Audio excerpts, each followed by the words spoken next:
विष्णु प्रभु दास ने जो आगे सत्संग किया था उसका आगे का पार्ट ये वीडियो में है, तो यहाँ से कंटिन्यू हो रहा है।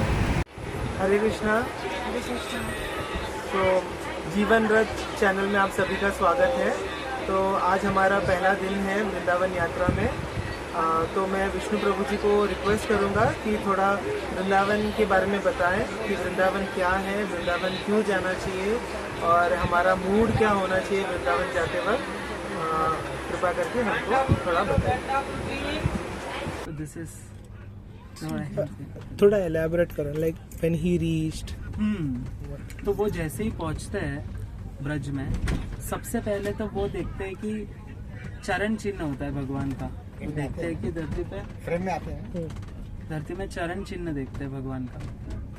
तो भगवान के चरण चिन्ह बहुत स्पेशल है क्योंकि उसमें कुछ मार्किंग्स होता है भगवान के चरण चिन्हों पे।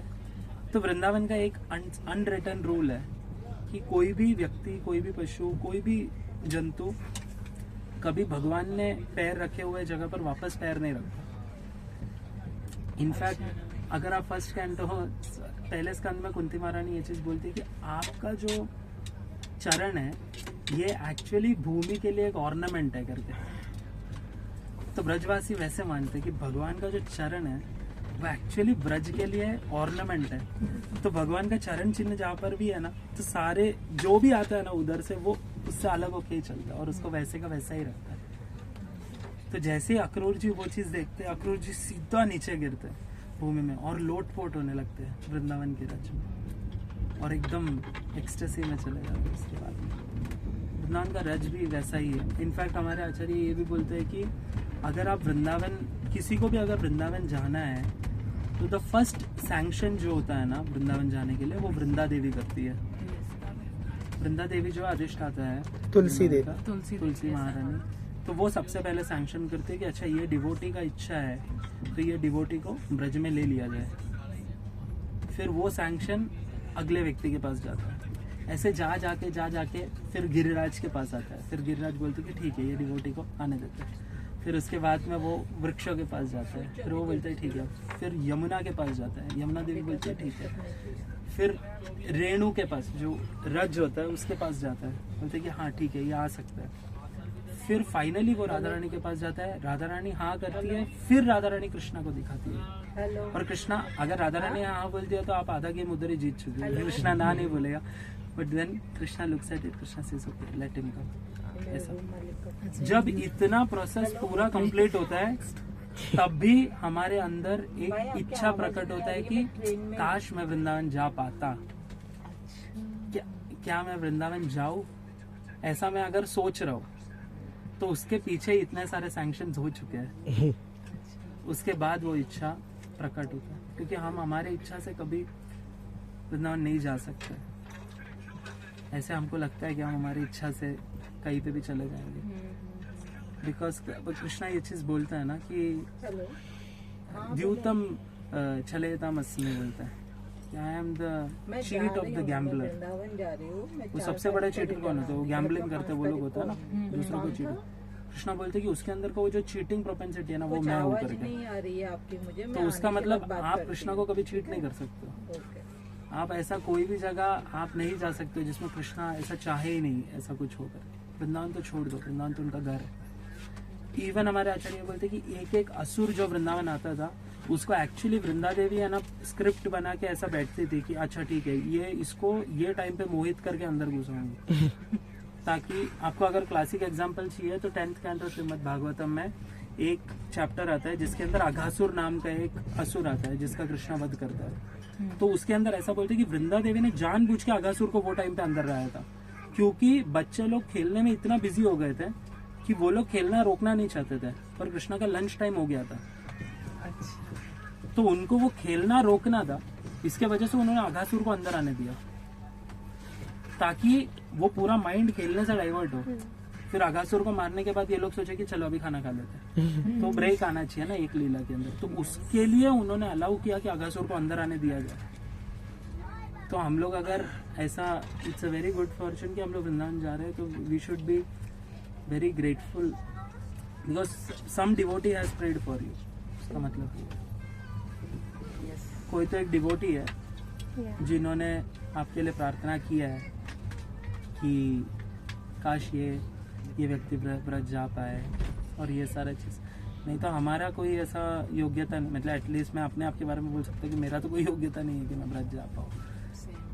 कोई तो एक डिवोटी है जिन्होंने आपके लिए प्रे किया है राधा रानी से कि she has allowed us to similarly Akrur वापस coming back to the point. वो रज में लौटते हैं। तो हमें भी वी शुड नॉट हेजिटेट। हम लोग जब वृंदावन जाएंगे तो हमें ये जानना है कि ये जो रज है इसके अंदर भगवान खेले है ना। इनफैक्ट जो जगह पे हम लोग रुकने वाले रमन रेती, वो जगह का ही नाम हुआ है। वहाँ पे राधा रानी और कृष्णा ने क्रीड़ा किया है वो रज में, तो हमारे ऊपर रज उड़ रहा है और ये सारे चीज़, ये बहुत गौरव वाली बात है हमारे लिए। ऐसा छोटा चीज़ नहीं है कि हम ऐसा ये कर पा रहे हैं, नहीं ये हो गया। आप देखोगे बहुत सारे संत साधु गोवर्धन में और सब आपको दिखेंगे, जो लोग वो लोग का सेवा ही वो होता है, वो लोग रज में ऐसे ये करते रहते हैं। तो हम लोग को लगेगा कि पागल। जब मेरे गुरु महाराज पहली बार वृंदावन आए थे तो वो टाइम पे वहाँ पे एक साधु थे, वो मौनी बाबा थे।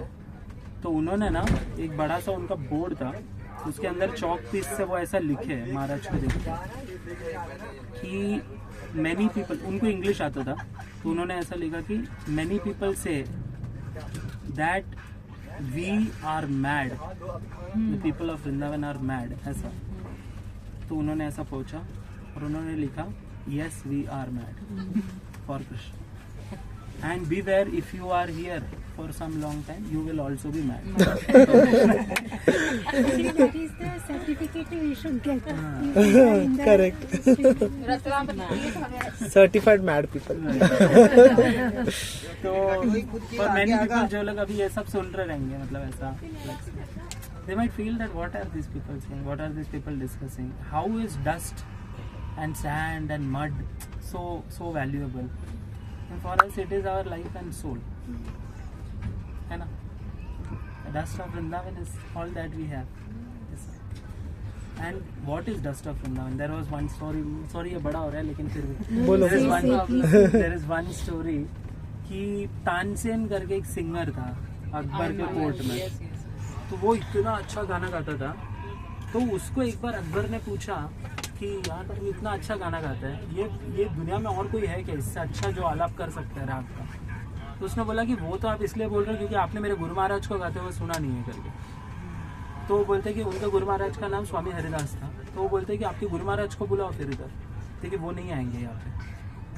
वो बोले कि वो इधर नहीं आएंगे, उनको मिलना है तो हम लोग को उधर जाना पड़ेगा, और राजा के वेशभूषा में जाओगे तो आप मिलेंगे भी नहीं आपको। तो वो टाइम पे उनको पता था कि उनके गुरु गायनीय नहीं है के लिए। तो वो टाइम पे निधिवन में, सेवा कुंज में स्वामी हरिदास भजन करते थे अपना। और अकबर और तानसेन अपना पूरा वेशभूषा बदल के आए। तानसेन तो शिष्य था तो तानसेन आ सकता था। अकबर को एक छोटे से कुंज में छुपाया तानसेन ने, और वो गए। और उसके बाद में उन्होंने बोला उनके गुरु महाराज को कि मुझे ना एक डाउट है, मैं जब आलाप कर रहा हूँ तो मेघ मल्हार करके एक राग है, लेकिन मेघ मल्हार जो राग है उसका आलाप मेरे को बराबर से आ नहीं रहा है, तो आप मुझे गा के सुना सकते हो। तुरंत उन्होंने तामपुरा निकाला और आलाप किया। और ऐसे बोलते हैं हिंदुस्तानी क्लासिकल म्यूजिशियंस की अगर कोई मेघ मल्हार बराबर से गाता है तुरंत बारिश होती है। और वो एग्जैक्ट मोमेंट पे पूरा घना बारिश मतलब ऐसा चालू हो गया, और अकबर एकदम एक्सटेसी में चले गए कि वो जो राग का ये सुन लिया। फिर वो उठे, वापस आए स्वामी हरिदास के पास। तो स्वामी हरिदास ने बोला मैंने आपको पहचान लिया, आप कौन है करके। वो तो फिर मैं फिर भी गा लिया, लेकिन आप बताओ क्या। तो अकबर बोले कि मैं बहुत खुश हूँ आपसे, आपको जो चाहिए वो मैं करके दूँगा, कुछ मांग लो। तो उन्होंने बोला मेरे को तो क्या ही चाहिए, मुझे तो कुछ ज़रूरत नहीं है, वैसे मैं ब्रज में रहता हूँ, मुझे क्या है, आप क्या ही दे लोगे मुझे, मतलब ऐसा।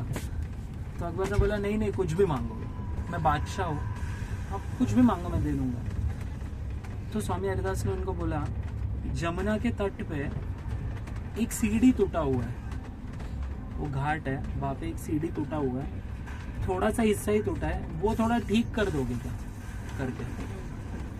तो अकबर ऐसा सोचा कि शहनशाह हूँ मैं और ये क्या मांग रहे मेरे से करके, आप कुछ और भी मांगो ये भी कर लूँ, देखिए पहले ये करके आओ फिर मैं मांगता हूँ।